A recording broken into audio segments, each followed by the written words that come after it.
Salam sejahtera untuk kita semua, Shalom. Tentunya pada saat ini kita bersyukur kepada Tuhan atas berkat yang telah Tuhan berikan kepada kita, sehingga pada saat ini kita boleh bersama-sama dalam program Teduh bersama-sama dengan Cornelius Media. Dan kita akan mendengarkan firman Tuhan pada saat ini. Untuk itu mari kita tunduk kepala dan kita berdoa. Tuhan Allah kami yang bertakhta di dalam kerajaan sorga, pada saat ini kami datang kepadamu. Berterima kasih atas berkat yang Tuhan berikan kepada kami, sehingga saat ini kami diberikan kesempatan untuk mempelajari firman-Mu. Biarlah Roh Kudus Tuhan akan bersama-sama dengan kami, memampukan kami untuk mengerti dan mempelajari setiap firman yang akan kami bahas pada saat ini. Ini doa dan harapan kami, di dalam nama Yesus kami sudah berdoa. Amin. Judul firman Tuhan kita pada saat ini, saya beri judul kunci sukses. Kita semua umat-umat Tuhan yang ada di dunia ini, banyak orang menekankan bagaimana supaya kita sukses.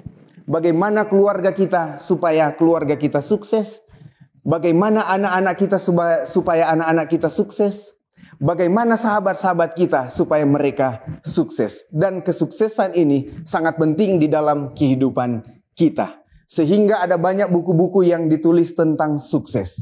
Ada buku-buku yang ditulis bagaimana supaya kita berusaha sukses, bagaimana kita bekerja supaya pekerjaan kita sukses. Bahkan ada buku-buku yang ditulis tentang bagaimana pikiran kita supaya apa? Cara berpikir kita sukses. Itulah yang dilakukan oleh banyak orang, bagaimana supaya kita sukses. Dan pada saat ini kita akan mendengarkan firman Tuhan. Firman Tuhan yang kita akan dengarkan pada saat ini. Nantinya kita akan mempelajari bersama-sama di dalam kitab Daniel. Di dalam kitab Daniel pasalnya yang ke-12 ayatnya yang pertama. Di sini judulnya adalah akhir zaman. Kita sementara hidup di zaman akhir. Dan di dalam kitab Nabi Daniel ini adalah menceritakan tentang akhir dari zaman yang kita akan lewati bersama-sama. Di dalam Daniel pasal 12 ayatnya yang pertama. Pada waktu itu juga akan muncul Mikael pemimpin besar itu yang akan mendampingi anak-anak bangsamu. Dan akan ada suatu waktu kesesakan yang besar, seperti yang belum pernah terjadi sejak ada bangsa-bangsa sampai pada waktu itu. Tetapi pada waktu itu bangsamu akan terluput, yakni barang siapa namanya tertulis dalam kitab itu. Ketika kita membacakan kitab Daniel, di mana kita hidup sekarang ini, orang menekankan bagaimana supaya kita sukses. Dan kitab Daniel menubuatkan bahwa di akhir zaman, di sini katanya, akan ada suatu kesesakan yang besar seperti yang belum pernah terjadi. Akan ada kesulitan-kesulitan yang nantinya kita akan alami di akhir dari zaman ini. Nantinya kita akan menghadapi itu. Dan tetapi kita bersyukur di dalam ayat ini dikatakan pada waktu itu juga akan muncul Mikael pemimpin besar. Siapa itu Mikael? Mikael itu adalah Yesus sendiri. Dan dia akan mendampingi umat-umatnya di akhir dari zaman ini. Dan di sini dikatakan barang siapa namanya yang tertulis dalam kitab itu, mereka akan terluput dari kesesakan yang besar yang akan terjadi nantinya. Nah, kita buka Alkitab kita di dalam kitab Samuel pasalnya yang pertama ayatnya yang ke-17.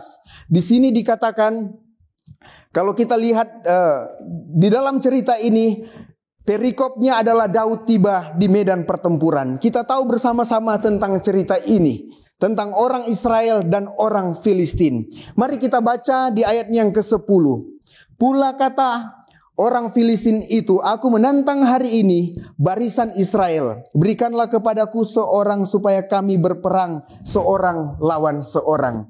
Kita baca di ayatnya yang ke-16. Di situ selama 40 hari lamanya orang Filistin menantang orang Israel. Dan tantangan yang diberikan adalah, berikanlah kepada kami seorang lawan seorang untuk berperang. Dan ketika tawaran itu, tantangan itu diberikan kepada orang Israel, kita buka di ayat yang ke-11. Ketika Saul dan segenap orang Israel mendengar perkataan orang Filistin itu, maka cemaslah hati mereka dan sangat ketakutan. Ketika tantangan ini diberikan kepada orang Israel, berikanlah kepada kami seorang lawan seorang untuk berperang. Orang Israel bersama-sama dengan raja pada Saul pada saat itu, mereka apa?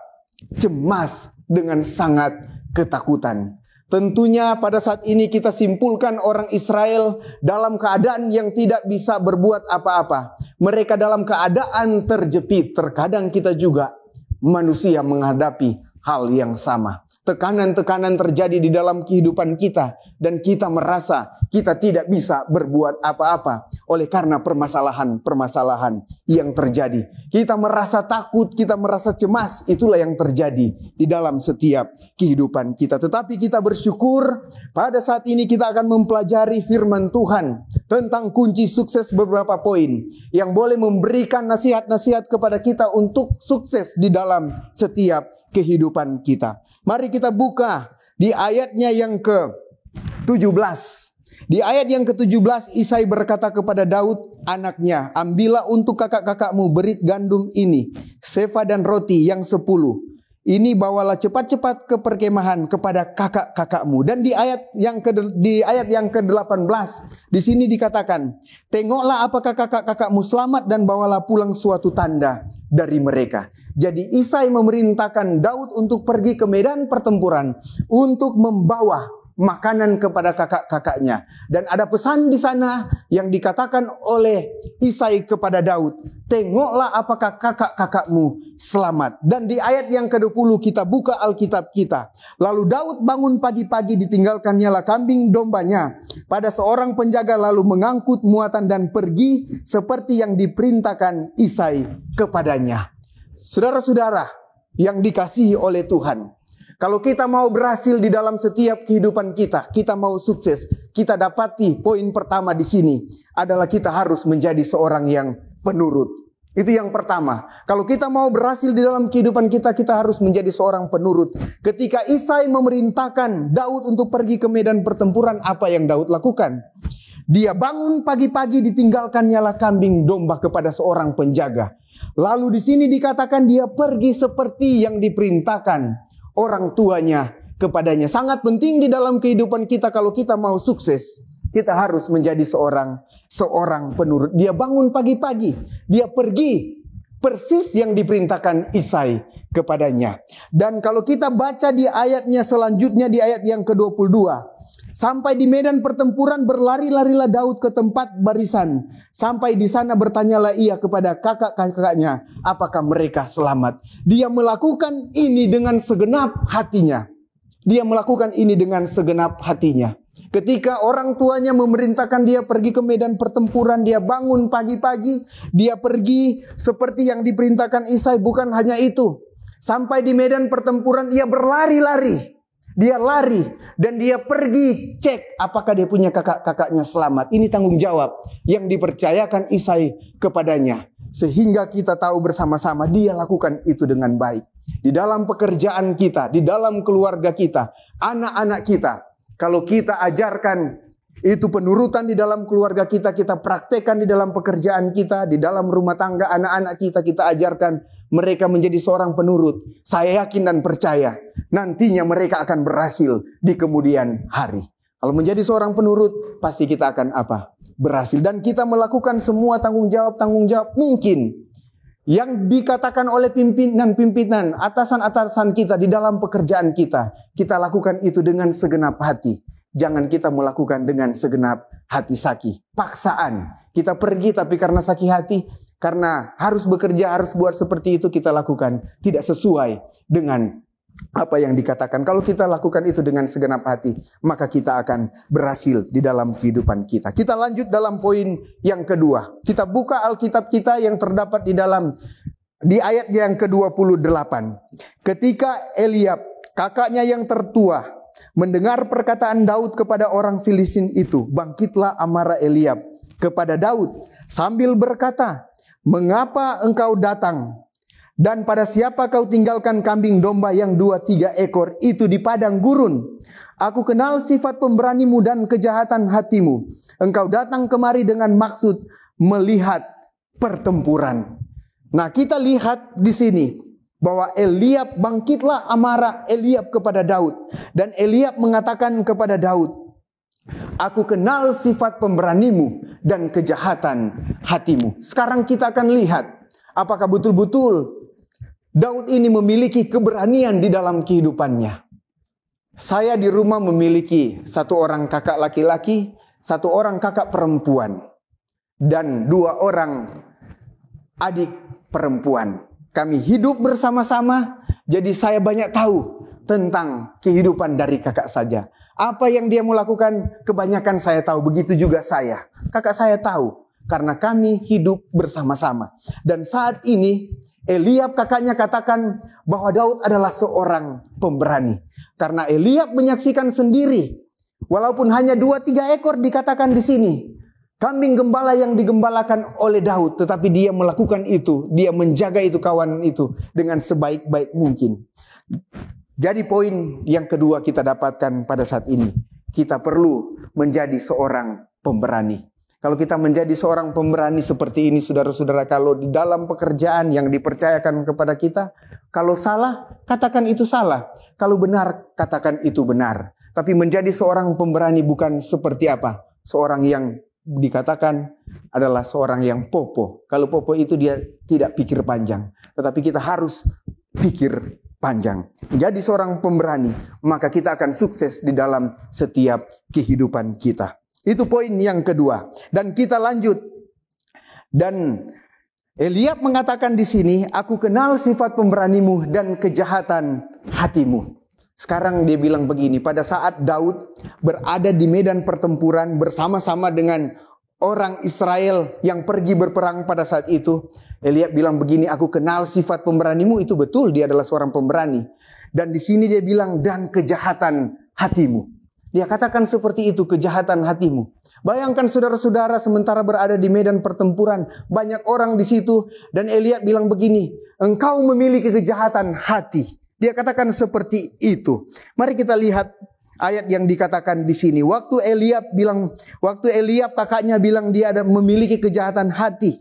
Engkau datang kemari dengan maksud melihat pertempuran. Engkau datang dengan maksud melihat pertempuran. Mari kita pikir logika tentang apa yang dikatakan oleh Eliab pada saat ini. Apakah Daud pergi ke medan pertempuran oleh karena keinginannya sendiri? Tetapi kalau kita baca tadi bahwa Daud ke medan pertempuran oleh karena perintah yang disampaikan oleh orang tuanya sehingga dia pergi ke medan pertempuran. Tetapi pada saat ini Eliab bilang begini seperti ini kepada, engkau datang dengan maksud melihat pertempuran. Tetapi ketika tuduhan itu diberikan kepada Daud pada saat itu, di ayat yang ke-29, tetapi jawab Daud, apa yang telah aku perbuat hanya bertanya saja. Di ayat selanjutnya, ayat yang ke-30 berkata, lalu berpalinglah dia daripadanya. Ketika Eliab kakaknya yang tertua memberikan tuduhan bahwa Daud pergi ke medan pertempuran memiliki kejahatan hati, tetapi Daud berkata, apa yang kuperbuat hanya bertanya saja. Lalu berpalinglah dia. Apa artinya, saudara-saudara? Yang dikatakan oleh Daud, bahwa Daud adalah seorang yang tidak suka berdebat. Karena perdebatan itu tidak akan menyelesaikan permasalahan. Kalau ada perbedaan pendapat, kita selesaikan bersama-sama. Tetapi perdebatan itu tidak akan dapat menyelesaikan masalah, sehingga dia katakan, berpalinglah dia pergi, dia tinggalkan Eliab. Dan kita dapati poin yang ketiga pada saat ini. Kalau kita mau sukses di dalam kehidupan kita, kita harus menjauhi itu perdebatan-perdebatan. Dimanapun kita berada, di dalam pekerjaan kita, di dalam keluarga kita, kalau kita jauh ini, maka kunci sukses akan ada di dalam kehidupan kita bersama-sama. Kita lanjut. Di ayatnya yang ke-30. Lalu berpalinglah, di ayatnya yang ke-31. Terdengarlah kepada orang perkataan yang diucapkan oleh Daud. Lalu diberitahukanlah kepada Saul, dan Saul menyuruh memanggil dia. Terdengarlah perkataan yang diucapkan oleh Daud sehingga pada saat ini Saul menyuruh memanggil Daud. Apa yang didengar orang sehingga Daud pada saat itu dipanggil untuk bertemu dengan Saul pada saat itu. Kalau kita baca di ayat yang ke-26 ini yang dikatakan oleh Daud katakan di bagian akhir, siapakah orang Filistin yang tidak bersunat ini sehingga ia berani mencemooh barisan daripada Allah yang hidup. Ini yang didengar oleh orang dan disampaikan kepada raja pada saat itu. Dia bilang, bagi siapakah orang Filistin yang tidak bersunat sehingga ia berani mencemooh barisan daripada Allah yang hidup. Ketika dia dipanggil bersama-sama dengan raja di ayat yang ke-32, berkatalah Daud kepada Saul, jangan seorang menjadi tawar hati, karena dia, hambamu ini akan pergi melawan orang Filistin itu. Ini yang dikatakan ketika Daud bersama-sama dengan Raja Saul. Dia bilang, jangan seorang menjadi tawar hati, hambamu ini akan pergi melawan orang Filistin itu. Dia menawarkan diri untuk pergi melawan orang Filistin. Sementara orang Israel dalam keadaan tidak bisa berbuat apa-apa. Daud datang berdiri menawarkan diri untuk pergi. Kita baca ayat selanjutnya di ayat yang ke-33. Di sini dikatakan, tetapi Saul berkata kepada Daud, tidak mungkin engkau dapat menghadapi orang Filistin itu untuk melawan dia. Sebab engkau masih muda, sedang dia sejak dari masa mudanya telah menjadi prajurit. Saudara-saudara, ketika dia datang menawarkan diri, di sini dikatakan Saul katakan tidak mungkin. Kata tidak mungkin ini sering timbul di dalam setiap kehidupan kita, di dalam pekerjaan kita. Kata tidak mungkin ini sering timbul. Terkadang kita mungkin akan melakukan yang terbaik, tetapi kata-kata ini sering ada. Di sini dikatakan Raja Saul bilang bahwa dia masih muda, tidak mungkin engkau dapat mengalahkan dia. Tetapi luar biasanya dari pelajaran ini, kita akan lihat bersama-sama di ayatnya yang selanjutnya. Tetapi Daud berkata kepada Saul, hambamu ini bisa mengembalakan kambing domba ayahnya, apabila datang singa atau beruang yang menerkam seekor domba dari kawanannya. Di ayat yang ke-35, maka aku mengejarnya, menghajarnya, dan melepaskan domba itu dari mulutnya. Kemudian apabila ia berdiri menyerang aku, maka aku menangkap janggutnya, lalu menghajarnya dan membunuhnya. Baik singa maupun beruang telah dihajar oleh hambamu ini. Dan di sini dia katakan, baik seperti orang Filistin yang tidak bersunat, dia akan menjadi salah satu dari binatang itu. Ini luar biasa. Ketika tekanan datang, kata tidak mungkin itu datang kepada Daud. Tetapi dia terus berusaha meyakinkan Raja Saul pada saat itu. Dia bilang seperti ini, aku bisa mengembalakan kambing domba. Walaupun tadi kita sudah bacakan bersama-sama, kambing domba yang dia gembalakan hanya 2-3 ekor saja. Tetapi dia dapat meyakinkan Raja Saul pada saat itu bahwa dia bisa pergi untuk mengalahkan orang Filistin yang tidak bersunat itu. Sehingga di ayatnya yang ke-37 berkata, pula kata Daud, Tuhan yang telah melepaskan aku dari cakar singa dan dari cakar beruang, dia juga akan melepaskan aku dari tangan orang Filistin itu. Kata Saul kepada Daud, pergilah, Tuhan menyertai engkau. Ketika Daud berusaha meyakinkan Raja Saul pada saat itu, di hadapan orang-orang Israel yang berada di medan pertempuran, Raja Saul berkata, Tuhan menyertaimu, pergilah. Saya yakin dan percaya saudara-saudara, kalau kita terus berusaha di poin yang keempat ini, jangan pantang menyerah di dalam kehidupan kita. Kita dapati bersama-sama. Ketika kita mungkin menghadapi tekanan, sama seperti yang telah kita dengarkan bersama-sama saat ini, jangan pantang menyerah di dalam kehidupan kita. Kalau kita percaya kepada Tuhan, kita terus berusaha yakinkan kepada pimpinan atasan kita bahwa kita itu bisa melakukan. Maka kita akan berhasil. Ini kunci sukses yang keempat. Dan kunci sukses yang terakhir, kita lihat di ayatnya yang ke-38. Kita buka Alkitab kita. Lalu Saul mengenakan baju perangnya kepada Daud. Ditaruhnya ketopong tembaga di kepalanya. Dan dikenakannya baju sirah kepadanya. Ayat 39, lalu Daud mengikatkan pedangnya di luar baju perangnya. Kemudian ia berikhtiar berjalan sebab belum pernah dicobanya. Maka berkatalah Daud kepada Saul, aku tidak dapat berjalan dengan memakai ini sebab belum pernah aku mencobanya. Kemudian ia menanggalkannya. Luar biasa dari cerita tentang Raja Daud.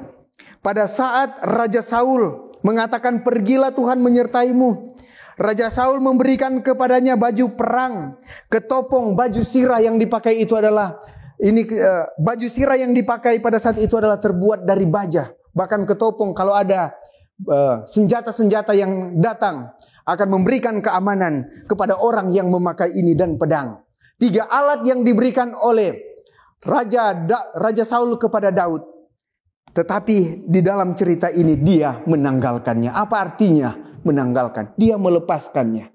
Jadi artinya pada saat ini Daud mau tunjukkan bergantung sepenuhnya kepada Tuhan itu lebih baik daripada kita bergantung kepada manusia. 3 alat yang dipakai itu adalah alat-alat yang canggih. Tetapi dia lepaskan itu, dia tanggalkan itu. Karena Daud percaya ada Tuhan yang akan bersama-sama dengannya. Begitu juga dengan saya dan saudara-saudara yang menyaksikan bersama-sama pelajaran firman Tuhan pada saat ini. Ketika kita bergantung sepenuhnya kepada Tuhan, maka keberhasilan itu Tuhan akan berikan kepada kita. Jangan kita bergantung kepada pimpinan kita, kepada atasan kita, kepada siapapun. Tetapi kita bergantung kepada Tuhan, maka keberhasilan Tuhan akan berikan kepada saya dan saudara-saudara. Biarlah pekabaran firman Tuhan yang telah kita dengarkan beberapa poin pada saat ini boleh menjadi berkat bagi kita, dan kita akan sukses di dalam kehidupan kita. Di dalam ayat yang pertama saya bacakan tadi di dalam kitab Daniel, kita akan melewati krisis yang luar biasa yang belum pernah terjadi, dan kita akan dimampukan ketika kita lakukan ke-5 poin ini. Yang pertama yang harus kita lakukan adalah kita harus menjadi seorang yang penurut. Yang kedua, kita harus menjadi seorang pemberani. Dan yang ketiga, kita harus menjauhi itu perdebatan. Dan yang keempat, kita harus melakukan firman Tuhan di dalam poin yang keempat ini. Kita harus pantang menyerah di dalam kehidupan kita. Dan yang terakhir, di poin yang kelima tadi kita telah pelajari bersama-sama bergantung sepenuhnya kepada Tuhan. Kalau kita bergantung kepada Tuhan, keberhasilan Tuhan akan berikan kepada kita, keluarga kita, anak-anak kita, dan pekerjaan yang kita kerjakan sekarang ini. Tuhan memberkati kita, biarlah firman Tuhan boleh menjadi berkat bagi kita semua.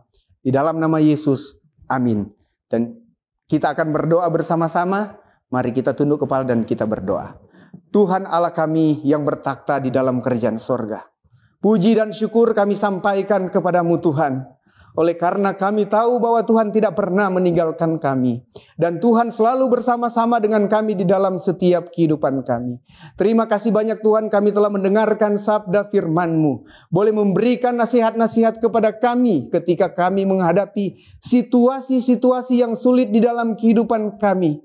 Kami percaya ketika kami melakukan firman Tuhan, ketika kami bergantung sepenuhnya kepada Tuhan, maka Tuhan akan bersama-sama dengan kami dan memberikan jalan keluar kepada kami.